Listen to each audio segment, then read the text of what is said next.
Naglabas na rin ng 125cc scooter ang Kawasaki. Magandang balita ito, lalo na't alam naman natin na maganda rin at matibay ang gawa ng Kawasaki. Kaya siguradong madami ang tatangkilik dito sa bagong motor na ito. Pagdating naman sa presyo, siguradong matutuwa kayo dahil napakaabot kaya lang ng kanyang presyo. Kaya wag na natin patagalin pa para pag-usapan agad natin.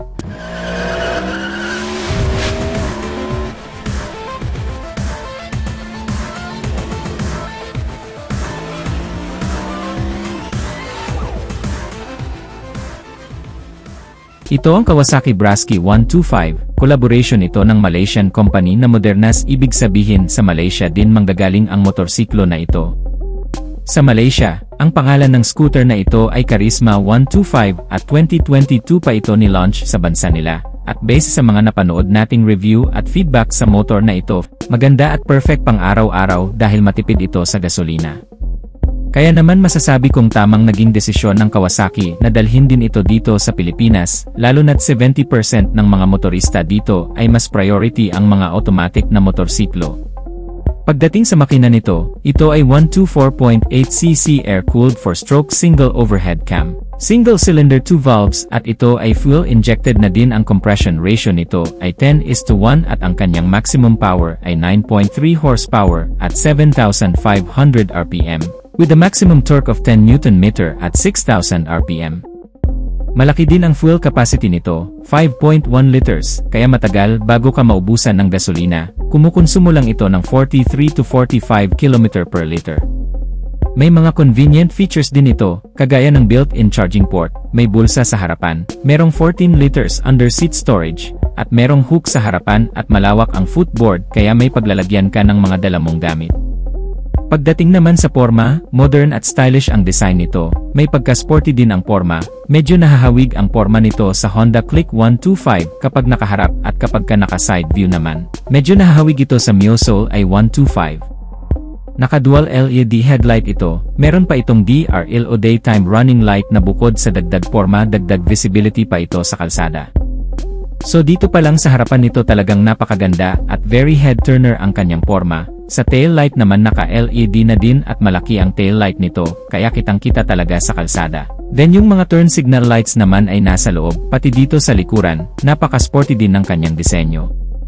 Pagdating naman sa instrument cluster nito, ito ay combination ng analog and digital display. Naka-analog display ang kanyang speedometer, at ang kanyang fuel indicator at odometer ay naka-digital. At kung pagmamasdan natin, napakaganda rin ang kanyang disenyo, wala ka nang kailangang pindutin dyan at madaling maintindihan ang kanyang mga indicators. Sa mga switches naman, meron siya ditong high beam and low beam, busina, at ang kanyang signal light.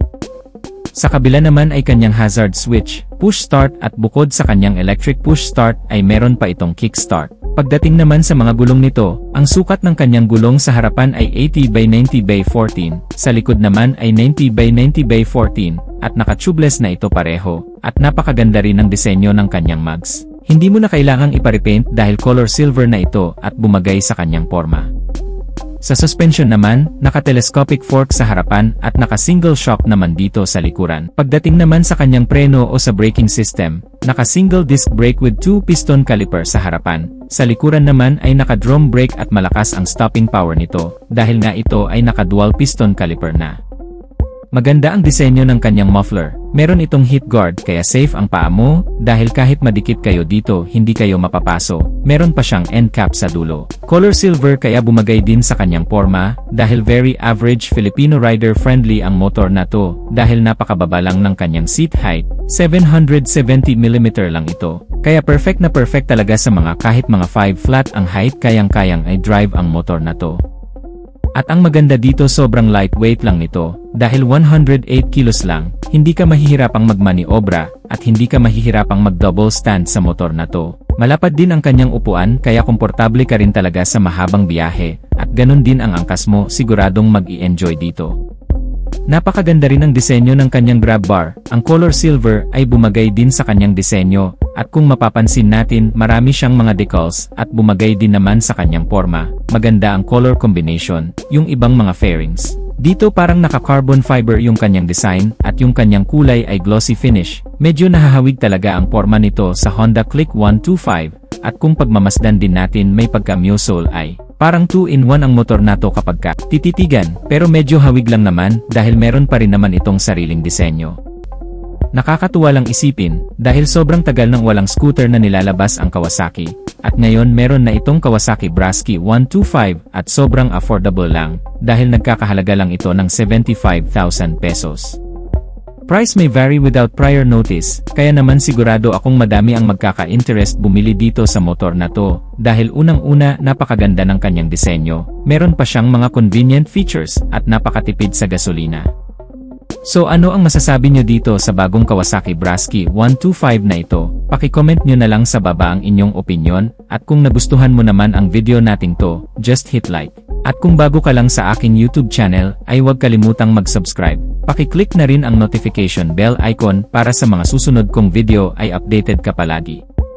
So hanggang dito na lang muna tayo mga ka-Wizard Moto. Salamat sa walang sawang pagsuporta. Ride safe as always and God bless.